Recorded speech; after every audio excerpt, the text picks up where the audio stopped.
Bonjour tout le monde, bonjour et bienvenue dans une nouvelle vidéo où je m'essaye à un format un petit peu différent de ce que je fais d'habitude. D'habitude je fais juste des trucs à chaud comme ça sans trop y avoir réfléchi. Et là j'ai essayé de faire un truc un petit peu plus écrit, un petit peu plus construit. J'espère que le cadre est mieux que la dernière fois. Je vais essayer de toutes mes forces, la vie de moi je vais essayer de toutes mes forces de ne pas regarder le retour caméra mais c'est dur, ok. Et on va espérer que cette vidéo soit un petit peu plus quali que les précédentes, vous me direz ce que vous en pensez. Aujourd'hui, on va parler de toute l'œuvre parue en français de Kabinagata. Ce qui représente trois ouvrages, trois bandes dessinées, que je m'en vais vous présenter tout de suite. Je vais prendre celle-là dans les mains pour avoir un truc. Kabinagata est donc une mangaka. Kabinagata c'est un pseudonyme, elle écrit aussi sous d'autres pseudonymes. Donc là on va parler seulement de ce qu'elle a publié sous le nom de Kabinagata. C'est une autrice qui est née en 87, donc elle va sur ses 36 ans. Elle est née à Osaka je crois. Et pour la petite biographie rapide, elle est passée par une école d'art et elle a arrêté en fait très rapidement à cause d'une dépression. Et c'est entre autres les thèmes qui vont traverser son œuvre. Kabinagata, en tout cas sous ce pseudonyme-là encore une fois, c'est une autrice qui fait de l'autobiographie. Donc c'est les trois bouquins dont je vais vous parler, c'est ses autobiographies. Je vous les présenter un par un et puis ensuite on fera un petit retour rapide sur toute son œuvre. Le premier qui est paru en français, il est paru chez Pika et il est paru dans le sens de lecture français. Ce qui est assez rare maintenant pour les mangas en fait. J'ai l'impression qu'il n'y a que Taniguchi qu'on édite en format de lecture occidentale. Solitude d'un autre genre, titre japonais, Sabishi Sugite Rezu Fuzoku ni Ikimashita Reiko. Ce qui signifie, selon Google Trad, littéralement, un rapport sur le fait d'être si seul que je suis allée dans un bordel lesbien. Fair enough. Et le titre anglais, c'est My Lesbian Experience with Loneliness. Je vais beaucoup parler des titres, on y reviendra après, mais c'est assez intéressant. Donc le titre français, Solitude d'un autre genre, prend des grandes libertés par rapport au titre japonais, mais ça c'est assez classique dans les mangas, parce qu'il y en a beaucoup qui ont vraiment des titres à rallonge, et du coup en français on n'a pas trop cette culture-là, donc du coup les titres sont beaucoup raccourcis. Et c'est assez intéressant de voir que le titre japonais et le titre anglais mettent l'accent sur, mettent le mot lesbienne dans le titre, alors qu'en français on s'est plutôt axé sur le mot solitude, et c'est quelque chose qu'on verra dans les titres aussi de ces deux autres œuvres. Donc c'est dans le titre japonais en fait. Ce bouquin-là, il raconte l'histoire de comment à 28 ans, sans aucune expérience sexuelle d'aucune sorte, elle en a eu marre d'être vierge et elle est allée voir une prostituée lesbienne dans un hôtel. Et donc tout le livre nous raconte ça. En fait, le début de l'histoire, ça raconte un peu les 10 années de dépression qu'elle a eu entre le moment où elle est sortie du lycée et le moment où elle est allée voir cette travailleuse du sexe. Et c'est un peu... ce moment-là, il arrive au milieu, en fait. Et du coup, ensuite, il y a un peu les conséquences que ça a eu sur sa vie. Alors, comme je l'ai dit, elle écrit sous d'autres pseudonymes, et donc elle publiait déjà un petit peu avant de sortir ça. Et en fait, cette histoire, elle l'a publiée sur Pixiv. En France, on connaît... en France, dans les milieux occidentaux, on connaît pas trop Pixiv. Mais c'est une espèce de DeviantArt japonais, genre c'est un site communautaire pour publier des dessins, des BD, des trucs. Et donc elle l'a publié comme ça sur internet pour raconter sa vie, et en fait ça a explosé, donc elle a commencé à le publier en 2015, et à raconter sa vie, et ça a eu un succès fou dont elle-même s'attendait pas du tout.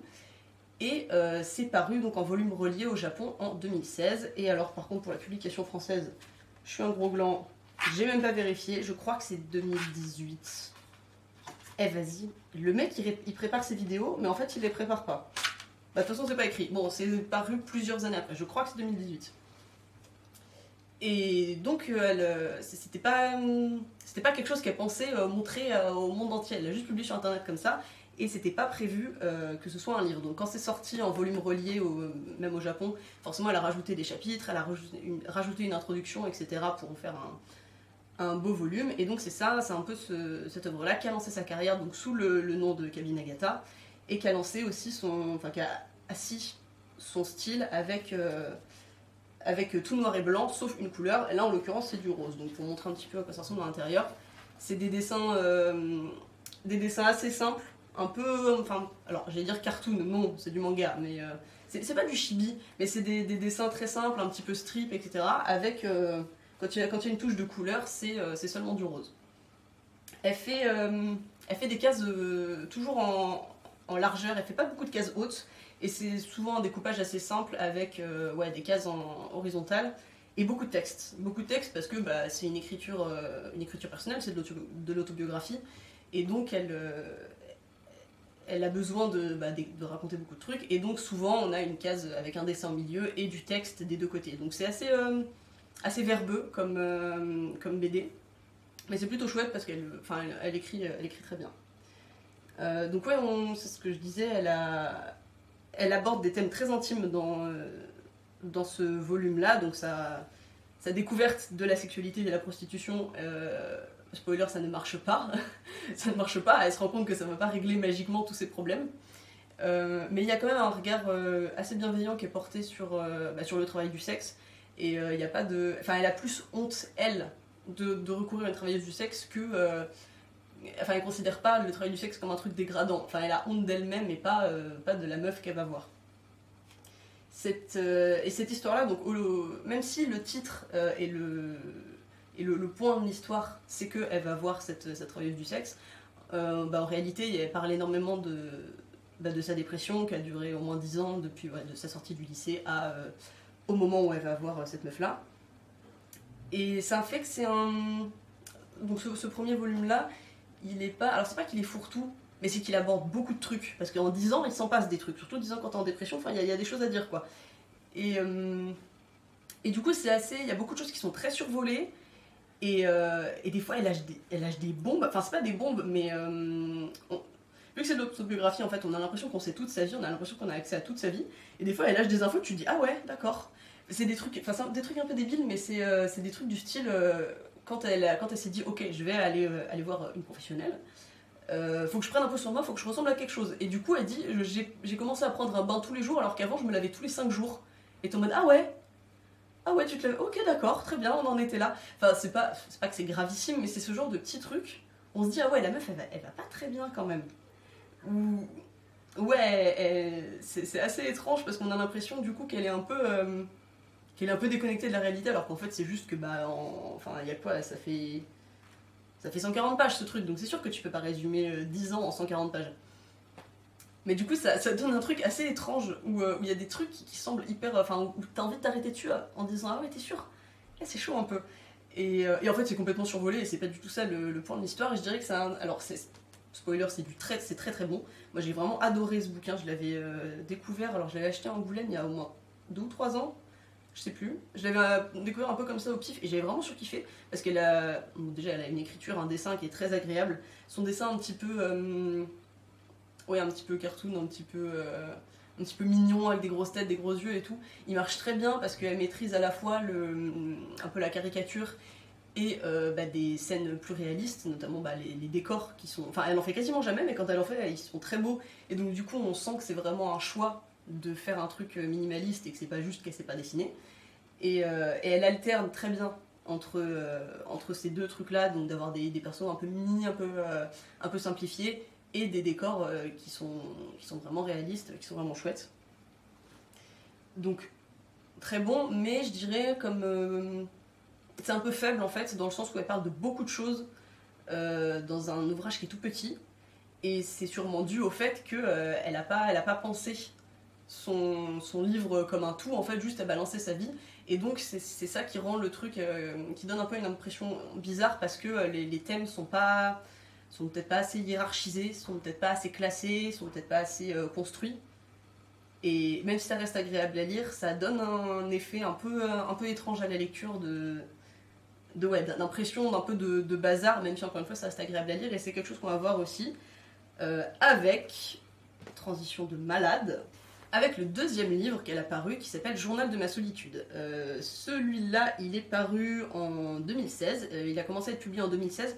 Celui-ci, donc après que son premier Solitude d'un autre genre et soit paru en volume relié, etc., et eu du succès, elle a été approchée donc, par des éditeurs de magazines. Et donc ce volume-là, c'est que des chapitres qu'elle a publiés donc, dans des magazines de prépublication, comme ça se fait au Japon. Ou alors, je sais pas si c'était un chapitre par mois, ou un truc, je sais pas si c'était par mois, par semaine, etc. Mais en gros, elle faisait le truc au fur et à mesure, au jour le jour, et c'est paru en volume relié en 2 tomes au Japon. Je crois que c'est aussi paru en 2 tomes en anglais, et en France ça a été regroupé sous un seul volume, c'est pour ça qu'il est plus gros que les autres. Et donc celui-ci s'appelle Journal de ma solitude, en japonais Hitori Kokaku Niki, ce qui signifie littéralement journal d'échange d'une personne, et en anglais ça s'appelle My Solo Exchange Diary.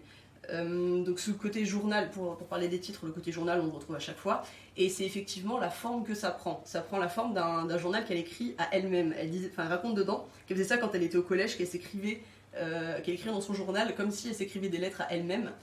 Et tous les chapitres commencent par Bonjour chère Kabi Nagata, c'est Kabi Nagata, et elle raconte sa vie comme dans un journal. Et donc celui-là c'est un pur produit de ce qu'elle avait fait sur le premier tome, donc c'est exactement le même style, avec des dessins tout en noir et blanc. Là il y a une page rose.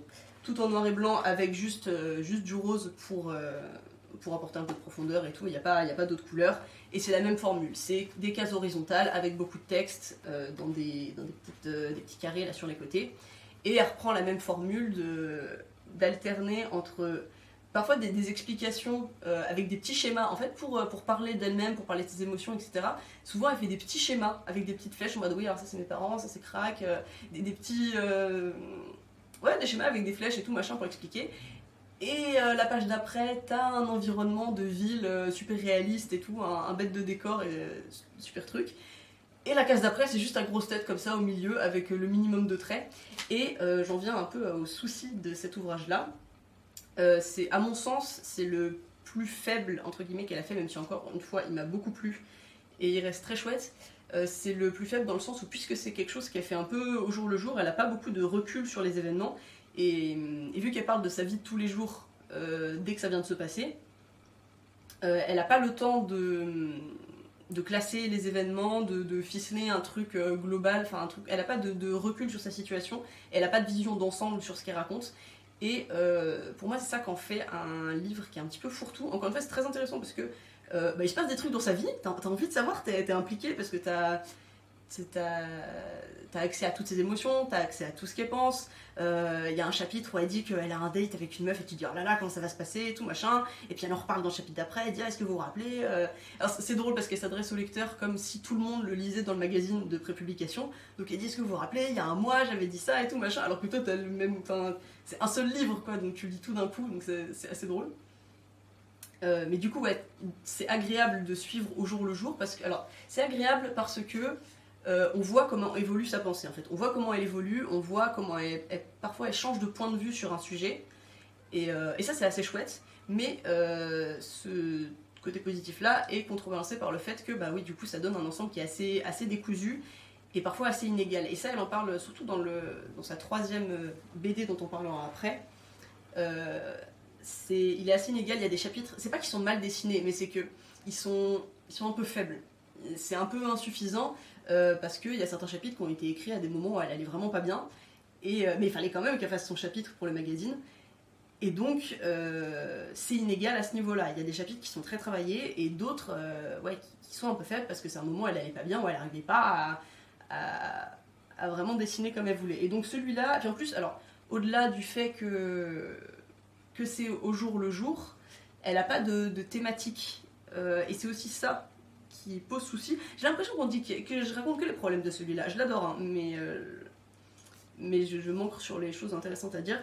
Celui-là, il est encore plus fourre-tout que les autres parce que bah, c'est juste sa vie au jour le jour et le seul intérêt du livre, c'est de raconter sa vie. Alors que dans le premier, bah, dans Solitude d'un autre genre, celui-là, le but de l'histoire, c'est de raconter comment elle en est arrivée à aller voir une travailleuse du sexe.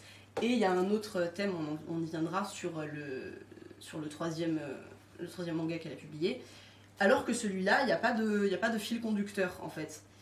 Enfin, le fil conducteur étant juste les événements de sa vie. Et en fait, on la prend à un moment, mais pourquoi on la prend à ce moment-là ? Bah, c'est juste parce que c'est le moment où elle a commencé à publier. Et le moment où ça s'arrête, bah, ça finit un peu en queue de poisson, parce qu'il n'y a pas eu de... C'est sûr que bah, du coup, elle raconte juste sa vie en fait, et la vie ne suit pas des schémas narratifs avec acte 1, acte 2, acte 3, ça marche pas comme ça la vie. Et donc du coup, ça en fait un truc qui est très agréable à lire, encore une fois, parce qu'elle écrit bien, parce que ses métaphores visuelles marchent très bien, parce que c'est bien dessiné, parce que c'est sympa. Celui-là, il est un peu plus léger, Il y a aussi, elle fait un peu plus d'humour, il y a des trucs un peu plus rigolos dans celui-là. Donc ça en fait quelque chose d'agréable à lire, mais on en sort quand même un peu sur sa faim, en se disant ça allait où, c'était quoi l'objectif, et c'est ça qui le rend un peu faible à mon sens. La conclusion elle est un peu décevante, la conclusion elle en arrive à dire en fait pourquoi je fais ça, c'est quoi l'objectif et tout machin, et l'objectif c'est juste, bah c'est ma vie, il n'y a pas de leçon à en tirer, c'est juste ma vie comme elle se passe. Et ben non, tu vois, pourquoi tu fais de l'autobiographie s'il n'y a pas de leçon à tirer de ta vie? Et on a l'impression qu'elle est un peu flottante là-dessus sur ce thème de l'autobiographie, mais encore une fois, c'est quelque chose qui va s'améliorer avec sa troisième bande dessinée, parue donc en France, en Angleterre, au Japon, qui s'appelle Boire pour fuir ma solitude. Le titre japonais étant, attention, Genjitsu Toi Shitetara Bolo Bolo Ninata Hanashi, ce qui signifie littéralement, selon Google Traduction, l'histoire que j'ai été dévastée quand j'ai échappé à la réalité. Pas très traduisible. En anglais, ça a été traduit par My Alcoholic Escape from Reality, et donc en français, Boire pour fuir ma solitude. Donc comme on peut le deviner, ce tome-là, je dis ce tome, il n'y a pas de tome 1, 2, 3, en fait on peut les lire dans n'importe quel ordre, mais c'est juste que c'est l'ordre de parution et c'est l'ordre des événements de sa vie. Celui-là s'ancre sur une période précise, et parle du moment où elle a été hospitalisée à cause d'une pancréatite due à sa surconsommation d'alcool. Et celui-là, c'est à mon sens le plus intéressant, parce que, comme je disais par rapport aux autres, celui-là, c'est un moment délimité dans le temps, et c'est un thème délimité aussi. Et donc du coup, ça lui permet, sur cette BD-là, de construire quelque chose de mieux ficelé en fait. Il y a un début, il y a une fin, elle a pris un thème, elle a le recul sur ce qui s'est passé, et donc elle a tous les éléments sous les yeux pour construire son histoire. Et donc c'est à mon sens le meilleur. Et alors je sais pas si c'est dû à une évolution de sa part, je sais pas pourquoi, mais celui-là, il reprend la même formule que les autres encore une fois, dessin assez simple, toujours case horizontale, on connaît, mais c'est orange. Pourquoi c'est orange? Elle a décidé que c'était joli. Et je sais pas comment seront les prochains, si elle a décidé que maintenant c'était que l'orange ou si le rose ça va revenir. Mais donc graphiquement c'est toujours la même chose, toujours sa petite formule qui marche bien. Et donc voilà, c'est ce que je disais, ce tome-là, il s'axe plus sur un événement en particulier. Alors là, c'est à peu près la moitié du livre, vraiment son hospitalisation, où elle s'est rendue compte qu'il y avait vraiment un problème et qu'elle était malade comme un chien et que vraiment fallait arrêter. Et la suite, c'est sa vie un peu après, parce que l'hospitalisation en fait elle dure 15 jours, donc c'est pas tout le bouquin, mais c'est l'après, de comment elle gère ça, le fait de se rendre compte que elle avait vraiment un problème avec l'alcool et que ça l'a rendue malade et qu'elle a des séquelles à vie de ce truc là. Et c'est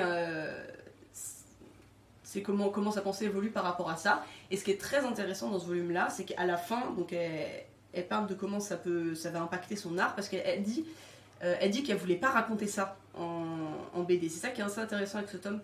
Et en fait, qui est assez intéressant avec tous les autres, c'est toujours un peu méta, parce que vu qu'elle raconte sa vie, elle raconte son art, elle raconte comment elle raconte des histoires, comment elle construit ses livres, etc. Et donc dans celui-là, en fait, elle évoque vachement le fait que, avec toute la merde qu'elle s'était pris avec les autres bouquins, elle avait très peur de parler de ce sujet-là. Elle n'était pas du tout partie pour en faire une BD, elle voulait vraiment le garder pour elle. Et en fait, à la fin du bouquin, elle explique comment elle a eu une espèce de révélation en se disant, mais en fait, l'autobiographie, c'est pas un genre honteux. C'est pas, y a pas la fiction qui est le top du top et l'autobiographie qui est un truc de bolos. Et il y a un shift qui se fait dans sa tête à la fin, et c'est ça qui fait une très bonne conclusion, de se dire, non, l'autobiographie c'est cool, l'autobiographie c'est stylé, j'ai envie de faire ça et je sais faire ça, donc on va en faire plein. Et c'est de là qu'est né donc ce volume-là, d'un sujet dont elle n'était pas censée parler. Et grâce à cet événement-là, en fait, avec celui-là, on a quelque chose de beaucoup plus ficelé. Enfin, la boucle, elle est bouclée, quoi. Ça commence quand elle tombe malade, et ça se termine quand elle change d'idée vis-à-vis de l'autobiographie et qu'elle se dit, ok, je vais raconter ça en manga. Pour revenir sur le côté méta aussi, ce qui est assez marrant, c'est que ça donne le fait qu'elle parle de son art et de ses BD et tout, sans faire exprès, ça donne une vue de l'intérieur du système éditorial japonais, parce qu'à un moment, elle raconte qu'elle travaille avec 5 responsables éditoriaux en même temps, parce qu'elle fait ce que je disais, elle a ce pseudonyme Kami Nagata, donc sous lequel elle publie ce genre de trucs, mais elle publie aussi de la fiction, des histoires courtes, etc. Et du coup, ça donne une vue de l'intérieur de ce système-là, ce qui est assez sympa, assez agréable. Et pour faire une petite transition là-dessus, toutes ces BD, ça donne un peu une vue de l'intérieur des différences culturelles qu'il peut y avoir entre, du coup en tant que lecteur occidental, les différences entre l'Occident et le Japon. Alors bon, on les connaît, hein, si on lit un peu de manga, on s'en rend compte. Genre maintenant en France, le Japon c'est plus le mystère, mais ouais, là on va peut-être passer sur un truc un peu général. Ces 3 BD là, ça donne vu que c'est de l'autobiographie encore une fois, ça donne une vue de l'intérieur de ce que c'est qu'être une femme de la fin de vingtaine, début de trentaine au Japon, et d'être lesbienne et dépressive et alcoolique, accessoirement. Et il y a des trucs qui peuvent être choquants à la première lecture, mais qui finissent par s'expliquer quand on fait un peu des recherches. Par exemple, dans le journal de ma solitude, on va le mettre comme as, on va faire comme ça. Allez, c'est parti. Et Solitude d'un autre genre, elle arrête pas de parler du fait qu'elle habite chez ses parents. Et pour des Français, genre t'as 28 ans, t'habites chez tes parents. T'es qui? T'es quel genre de bolos? Et du coup, tu te dis, ça veut dire que sa dépression est vraiment hardcore et qu'elle arrive à rien faire et tout. Alors qu'en fait, au Japon, si t'es pas marié, même si t'as 30 ans, c'est apparemment assez commun en fait de continuer à habiter chez ses parents. Et c'est pour ça qu'à la fin de Solitude d'un autre genre, il y a une espèce de petit dossier rajouté par l'éditeur français, ou peut-être anglais, mais je sais pas si c'est l'éditeur anglais qui l'a rajouté et que ça a été traduit, ou si c'est l'éditeur francophone. Anyway, il y a un petit dossier à la fin pour expliquer ce genre de truc, justement, pour donner un peu des clés de lecture. Petit dossier qui n'est pas dans les autres. Alors je sais pas si c'est qu'ils ont jugé que c'était pas nécessaire pour mieux comprendre l'histoire, ou s'il y a une autre raison. Mais en tout cas, je parlais de l'évolution de sa pensée à elle vis-à-vis de l'autobiographie et de l'évolution de sa narration. Il y a aussi une évolution éditoriale, en fait. Et ça, je trouve ça assez rigolo. Pour parler de l'édition française, j'ai parlé des titres, donc qui prennent beaucoup de liberté par rapport aux titres japonais. Et donc du coup, on peut constater qu'on a Solitude d'un autre genre, Journal de ma solitude et Boire pour fuir ma solitude. Solitude! Grosse solitude un peu. Et donc c'est clairement un choix de... Alors là, je sais pas comment ils ont décidé de traduire ça, parce que ça parle pas de solitude ni de genre, le titre original. Mais je pense qu'ils ont décidé ça, et après... Puisque les 2 autres tomes avaient été axés sur ce thème-là, je pense qu'ils ont décidé de faire une espèce de fil rouge en mettant solitude partout, mais je sais pas comment ils vont faire pour la suite.